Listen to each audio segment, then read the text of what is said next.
ಇನ್ನು ಹೈಕಮಾಂಡ್ ಹೊಸ ಸೂತ್ರವನ್ನು ಮುಂದಿಟ್ಟಿದೆ. ಡಿಕೆಶಿ ಸಂಪುಟಕ್ಕೆ ಯಾರ್ಯಾರು ಏಜ್ಡ್ ಬೇಸ್ ಫಾರ್ಮುಲಾ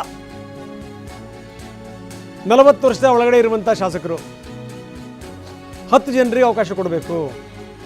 50ರಿಂದ 70 ಅವ್ರಿಗೆ 20 ಸ್ಥಾನ ಮೀಸಲಿಡಬೇಕು.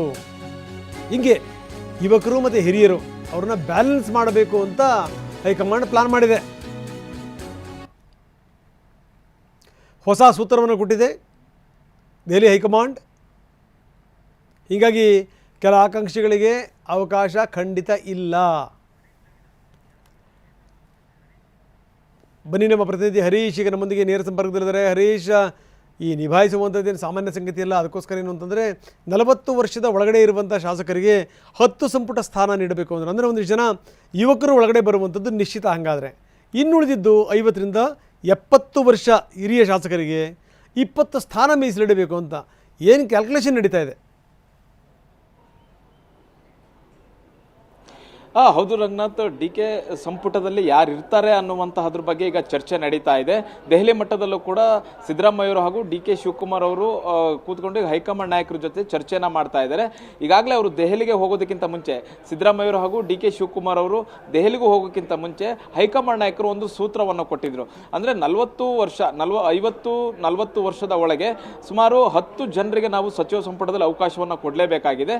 ಜೊತೆಗೆ 50ರಿಂದ 70 ವರ್ಷದಲ್ಲಿ ಇರ್ತಕ್ಕಂತಹ ಏಜ್ ಇರ್ತಕ್ಕಂತಹ ನಾಯಕರುಗಳಿಗೆ 20 ಸಚಿವ ಸ್ಥಾನವನ್ನು ಕೊಡಬೇಕು.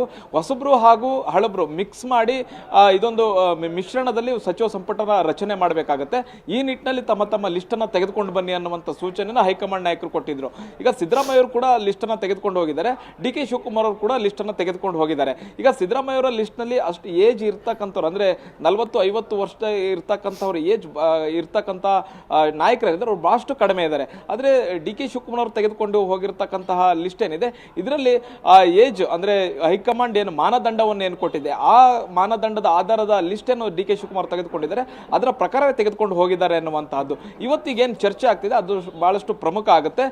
ಹೊಸಬ್ರು ಹಾಗೂ ಹಳಬ್ರು ಎರಡರನ್ನು ಮಿಕ್ಸ್ ಮಾಡಿ ಮುಂದಿನ ಚುನಾವಣೆಯನ್ನು ಎದುರಿಸಬೇಕು. ಈಗ ಒಂದು ಸತಿ ಸಂಪುಟ ರಚನೆ ಆದರೆ ಮುಂದೆ ಇನ್ಯಾವತ್ತೂ ಕೂಡ ಬದಲಾಗುವಂತ ಸಾಧ್ಯತೆ ಇಲ್ಲ. ಉಳಿದಿರತಕ್ಕಂಥದ್ದು 2 ವರ್ಷ. 2 ವರ್ಷದಲ್ಲಿ ಮುಂದಿನ ಚುನಾವಣೆಯನ್ನು ದೃಷ್ಟಿಯಲ್ಲಿ ಇಟ್ಕೊಂಡೆ ಹೈಕಮಾಂಡ್ ಈ ಸೂತ್ರವನ್ನು ಕೊಟ್ಟಿರುವಂತಹದ್ದು. ಸುಮಾರು 10 ಜನ ಹೊಸಬ್ರನ್ನ ಏನಾದರೂ ಸಂಪುಟದಲ್ಲಿ ಸೇರಿಸ್ಕೊಂಡಿದ್ದೆ ಆದಲ್ಲಿ ಅವರು ಮುಂದೆ ಕಾಂಗ್ರೆಸ್ ಪಕ್ಷಕ್ಕೆ ಅಸೆಟ್ ಆಗ್ತಾರೆ. ಮತ್ತೆ ಅದು ಸಮುದಾಯವಾರು ಆಗಿರ್ಬೋದು ಮತ್ತೆ ಪ್ರಾದೇಶಿಕವಾರು ಆಗಿರ್ಬೋದು. 10 ಜನರ ಹೊಸ ಮುಖಗಳನ್ನ ತಂದಿದ್ದೆ ಆದಲ್ಲಿ ಮುಂದಿನ ಚುನಾವಣೆಯನ್ನ ಈಸಿಯಾಗಿ ಎದುರಿಸಬಹುದಾಗಿದೆ. ಮತ್ತೆ ಹಲವು ರಾಜ್ಯಗಳಲ್ಲಿ ಜನ್ಸಿ ಏನು ಹೋರಾಟ ನಡೀತಾ ಇದೆ, ಅದಕ್ಕೆ ಕರ್ನಾಟಕದಲ್ಲಿ ಅವಕಾಶವನ್ನ ಮಾಡಿಕೊಡಬಾರ್ದು. ಜೊತೆಗೆ ಯುವಕರ ಮನೋಭಾವ ಏನಿರುತ್ತೆ ಅದಕ್ಕೂ ಕೂಡ ನಾವು ಅವಕಾಶವನ್ನು ಕೊಡಬೇಕಾಗತ್ತೆ. ಹಾಗಾಗಿ ಹೊಸ ಮುಖಗಳಿಗೆ ಅವಕಾಶವನ್ನು ಕೊಡಬೇಕು ಅನ್ನುವಂಥದ್ದನ್ನ ಖುದ್ದು ರಾಹುಲ್ ಗಾಂಧಿ ಅವರೇ ಹೇಳಿದ್ದಾರೆ ಅನ್ನುವಂಥದ್ದು. ರಾಹುಲ್ ಗಾಂಧಿ ಅವರು ಈ ಮಾತನ್ನ ಸುಮ್ಮನೆ ರಾಜ್ಯ ನಾಯಕರಿಗೆ ಹೇಳಿಲ್ಲ, ಮತ್ತೆ ರಾಜ್ಯ ಕಾಂಗ್ರೆಸ್ ಉಸ್ತುವಾರಿ ಸುರ್ಜೇವಾಲಾಗಾಗ್ಲಿ ವೇಣುಗೋಪಾಲ್ ಅವರಿಗೂ ಕೂಡ ಹೇಳಿಲ್ಲ.